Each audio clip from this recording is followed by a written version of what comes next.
Olá pessoal, meu nome é Gustavo Rabelo Botrão Miranda, sou professor daqui do Instituto Federal do Sul de Minas, do campus Muzambinho, e hoje, como cumprimento de disciplina, devido à pandemia, mais uma vez vamos fazer aqui uma videoaula, deixar disponíveis para vocês na internet. Nós vamos falar hoje aqui de manejo de plantas invasoras na cultura do café, o tema da disciplina, sobre o manejo integrado de plantas invasoras, nosso sexto conteúdo nessa disciplina. Então, a nossa primeira pergunta aí é o seguinte: será que o cafeeiro com as plantas daninhas são diferentes fisiologicamente falando? A princípio, as plantas não são diferentes, né? Então, a partir da hora que a gente for a fazer uma aplicação de algum herbicida, a chance de vir a controlar também o cafeeiro é grande, né? Mas a gente tem também plantas que têm fisiologias diferentes, como é o caso, se a gente for analisar, num contexto mais aplicado, o cafeeiro, sendo planta de folha larga, vão se assemelhar bastante às plantas daninhas de folha larga, e por isso a possibilidade de vir um controle nesse sentido e vir a controlar também o cafeeiro é grande, diferente aí de quando a gente vai fazer uma aplicação para plantas de folha estreita, que são as plantas aí, as monocotiledôneas. Então a gente tem essas particularidades aí. O que torna diferente as plantas invasoras? Então, propágulos, a gente já falou isso, vamos recordar, entrar numa parte de revisão rápida aqui. Os propágulos, com alta capacidade de germinação, alta longevidade dos propágulos e a dormência, crescimento inicial rápido, permite sombreamento da planta cultura, a rápida passagem da fase germinativa para a reprodutiva, isso garante a perpetuação da espécie das plantas daninhas, uma grande produção dos dissemínulos, dos propágulos, seja vegetativo ou por semente, produção contínua de propágulos em condições favoráveis, produção de propágulos mesmo em condições desfavoráveis, autopolinização, coisa que isso no caso é muita variável nas culturas, polinização cruzada, no caso das plantas daninhas, isso permite que a planta às vezes possa ter algum desenvolvimento de resistência adquirida por causa da polinização, alta capacidade de dispersão, pelo vento, por rio, por plumas, por as cerdas agarrando em pelos dos animais, e alta capacidade competitiva também, desde a capacidade de desenvolvimento inicial, competindo aí por luz, e ganhando vantagem na competição por luz, até a desenvolvimento radicular e capacidade de absorção de nutrientes, que está mais relacionado ao desenvolvimento da planta em si, do sistema radicular. Características inerentes à fisiologia. Aqui o modelo esquemático dos fatores que vão influenciar na interferência da cultura e das comunidades infestantes. Comunidade infestante é o caso da planta daninha, que está aqui, e aqui no caso a nossa cultura. Um esquema aí de Pitelli, 1985, onde ele tenta colocar todas as condições e colocando elas aqui em competição, e colocando aí um grau de interferência. Então, por exemplo, uma cultivar X da planta, da cultura, que ela vier desenvolver mais rápido do que a espécie da planta daninha, ou for mais competitiva, ela pode interferir também aí nesse grau de interferência aqui. O espaçamento da cultura, se eu aproximo mais a cultura, uma planta da outra, eu diminuo a insolação no solo e eu trago menos luz aí para a espécie da planta daninha, eu prejudico a comunidade infestante. A densidade da mesma forma, eu também diminuo a luz solar, com isso diminuo a interferência da planta infestante sobre a cultura. Né? As espécies das plantas daninhas, né, por outro lado, né, elas trazem aí também a espécie mais rápida de desenvolvimento, interfere negativamente aqui na cultura. Né? Uma densidade maior de planta também vai interferir mais. Né? Uma distribuição, se for bem homogênea, né, ela tende a diminuir, tende a aumentar o grau de interferência sobre a cultura. Né? E por aí várias outras formas de interferência, né? Do solo é um ambiente comum para as duas situações, o clima vai interferir nos dois, o manejo vai interferir nos dois, né? O período de convivência, a época e a duração, né, de convivência também vai interferir diretamente nesse grau de interferência.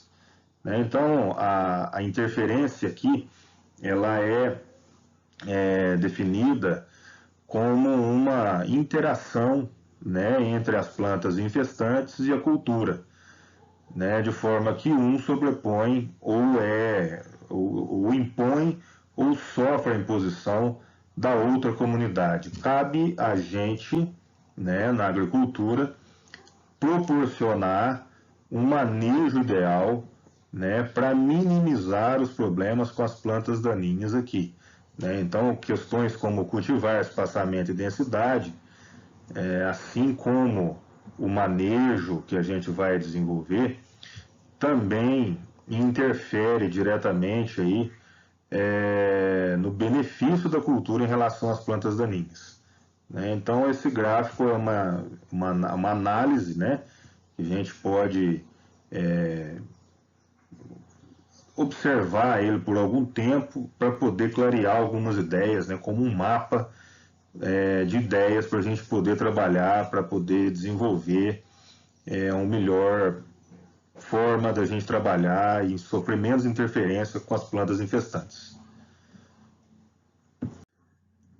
Muito bem. Os efeitos da interferência, a gente pode ter redução da produtividade, né? A gente já falou isso há mais tempo, né? Então não vamos passar um pouco mais rápido aqui. Né? Então a redução da produtividade é uma, a redução na qualidade de produto colhido, né? Com impurezas, né?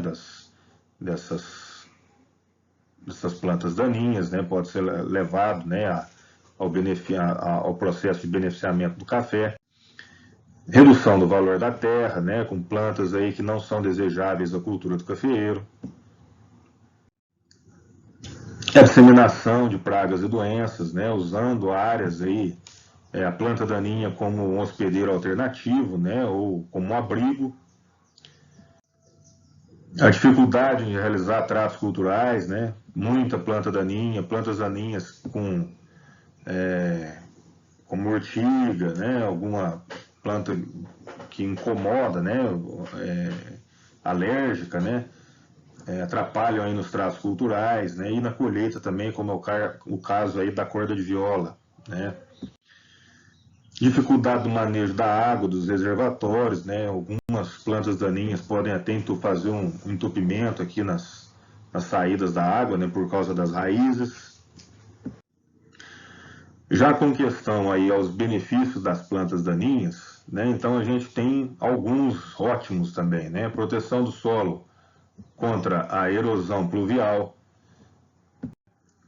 a preparação do solo contra a incidência direta, né, proteção do solo contra a incidência direta dos raios solares, né, inibe aí um pouco a evapotranspiração, redução da perda de água do solo por evaporação, o aumento da diversidade do agroecossistema permite, inclusive, outras atividades agrícolas, né, como é o caso aqui da apicultura.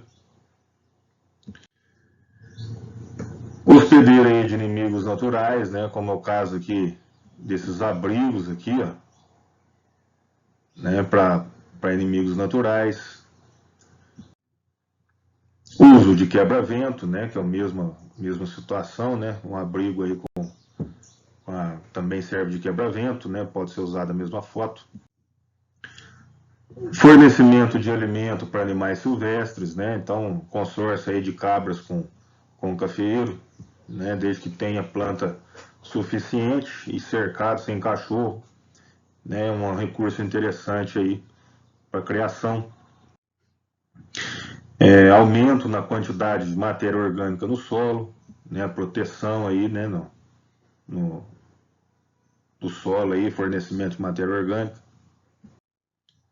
Ciclagem de nutrientes, né? Tirando o nutriente aí de maiores profundidades, trazendo para a superfície.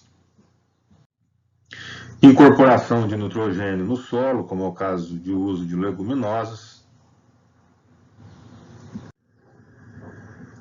E aí a gente chega no nosso tema, né? Manejo integrado de plantas daninhas. Como a gente trabalha com café, né? Eu já expliquei anteriormente o conceito de plantas invasoras e daninhas, né? As daninhas, elas causam danos sempre, em qualquer lugar que ela esteja, né? E não é o nosso caso no café, porque a gente tem plantas invasoras, né? Elas vão estar nem sempre causando danos, às vezes elas podem causar algum benefício, né? Então, por exemplo, no meio da rua do cafeeiro, ela pode trazer algum benefício dependendo da época do ano. E lógica, obviamente, embaixo da copa do café deve ser permanecido limpo, porque lá sim ela vai causar danos de competição e de interferência sobre as plantas do cafeeiro. Então, como o conceito de MIPD, manejo integrado de plantas daninhas, eu vou usar esse conceito, né, aqui nos slides futuros, mas o nosso caso, lembrando que é plantas invasoras, né? Então, a integração, conceito do MIPD é a integração de um ou mais métodos de manejo de plantas daninhas em uma área durante um dado período, né, ou plantas invasoras. Então, aqui como métodos de manejo, a gente tem três tipos, né? O preventivo, o controle e a erradicação. O preventivo a gente usa antes da planta daninha entrar na área. Controle, a partir da hora que a planta daninha entra na área, e a erradicação seria a tentativa de eliminar essa planta infestante, essa espécie de dentro da área cultivada. Então, o manejo preventivo, a gente consiste aí de 4 técnicas, né? Então, evitar a infestação voluntária e evitar a infestação involuntária. Então, uma situação voluntária seria, por exemplo, a entrada, né? A pessoa traz uma soja perene numa propriedade, por exemplo, com a intenção dessa soja ser nutricional para o gado e, de repente, ela passa desapercebida a possibilidade de se tornar uma praga, né, como cipós, né? Então, já tendo a corda de viola, tendo a soja perene, né, um problema a mais que se tem para controlar, né? Então, ela se tornaria com o tempo uma infestação aí voluntária. E a involuntária seria, por exemplo, trazer, por exemplo, sementes de picão em uma área que não tem picão, por exemplo, dentro da semente do milho, né? Traz lá, vamos plantar um pouco de milho aqui, né? Compra lá alguns sacos de milho, às vezes sem muita expressão em quantidade, e de repente aquilo começa, traz, né, a semente do picão e começa a tomar conta dentro da fazenda também. Seria uma situação involuntária do proprietário. Evitar reinfestação seria evitar que a planta daninha venha a produzir sementes, né? Fazer o controle mecânico ou químico antes da produção de sementes das plantas. Aqui a gente está vendo um capim branco, né? Florido. E o evitar a infestação e a reinfestação simultaneamente é a questão aí do tráfico de máquinas agrícolas, né? Se a gente pega uma área que tenha uma dada planta daninha e trafega com aquela espécie ali por vários locais, então a gente vai ter um problema de infestar áreas, pequenas áreas que antes não tinham a semente daquela espécie da planta daninha. né? Então acaba reinfestando, né, os lugares onde já tem, né, redistribuindo, né, e igualando a infestação, e acaba infestando novos pequenos locais onde não tinha a planta daninha em questão, a espécie em questão. E aí o segundo método, o segundo manejo é o controle, né? O primeiro delas aqui que a gente cita é o controle cultural, né, que consiste em trabalhar a cultura de uma forma a ser mais competitiva com a planta daninha. Então a gente pode trabalhar com rotação de culturas, né? A gente está aí o café aí, né? O café não tem como fazer uma rotação de culturas, mas, por exemplo, a soja com o milho tem como fazer uma rotação de cultura, né? Com isso vai inibir um pouco aí, mudar um pouco as plantas daninhas, né? Obviamente a pessoa pode perguntar, poxa, mas pode ficar se questionando, né? Mas professor, o que acontece? Se o meu banco de sementes ele é o mesmo, por que se eu trocar o milho com a soja, vai mudar o surgimento das espécies de plantas daninhas, né? Sendo que o banco de semente é o mesmo, né? Então, uma das respostas que explica isso é a questão da alelopatia, né? A planta daninha, ela libera compostos no solo que beneficiam, né, algumas espécies, a germinação de algumas espécies, né? Então daí a mudança de ressurgimento de algumas plantas em função da troca de cultura, né? E quando a gente troca, consequentemente, permanece com uma cultura no mesmo espaço, né? O aumento aí do uso dos mesmos herbicidas e dos mesmos compostos alelopáticos, né, das mesmas substâncias químicas de maneira geral, são os mesmos, né? Então tende a essa situação aí. Então, principalmente por causa de dois fatores, né? A questão alelopática é uma, e a questão aí do uso dos herbicidas, né? O resíduo de algum herbicida também é a segunda questão. Cobertura morta, né? Aí sim, a cobertura morta, no caso do cafeeiro, né? Vai ser um tipo de manejo cultural, né? Para beneficiar, restrição à luz, né? Então, consequentemente, reduz a germinação das plantas invasoras. A época de semeadura, né? Que aqui no caso a gente realizou um trabalho aqui há um tempo atrás, né?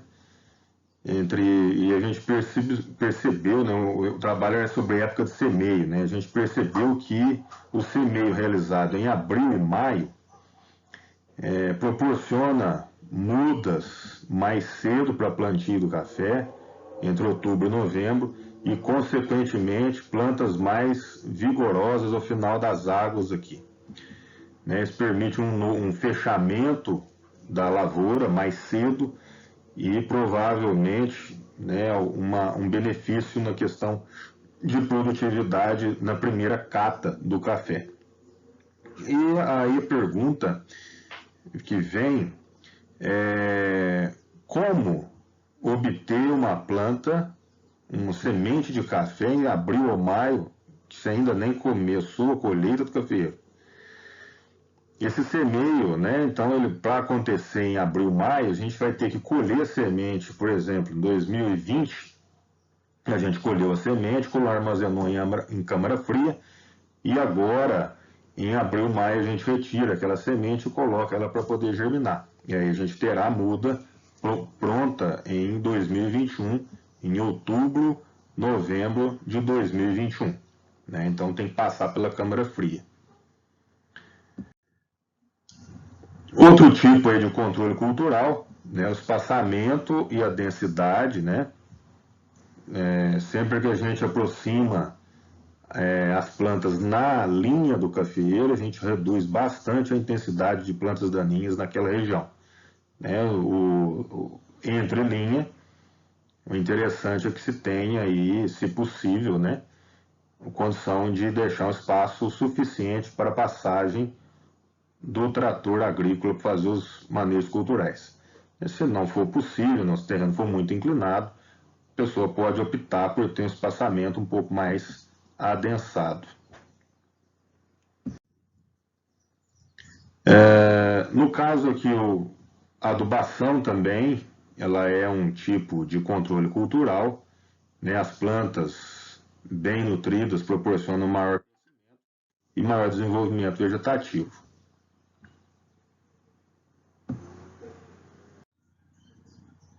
Os cultivares também, né, podem ser cultivar de porte alto ou porte baixo, né, cultivar de porte alto, sombreia mais cedo o solo e com isso menor incidência de plantas daninhas também.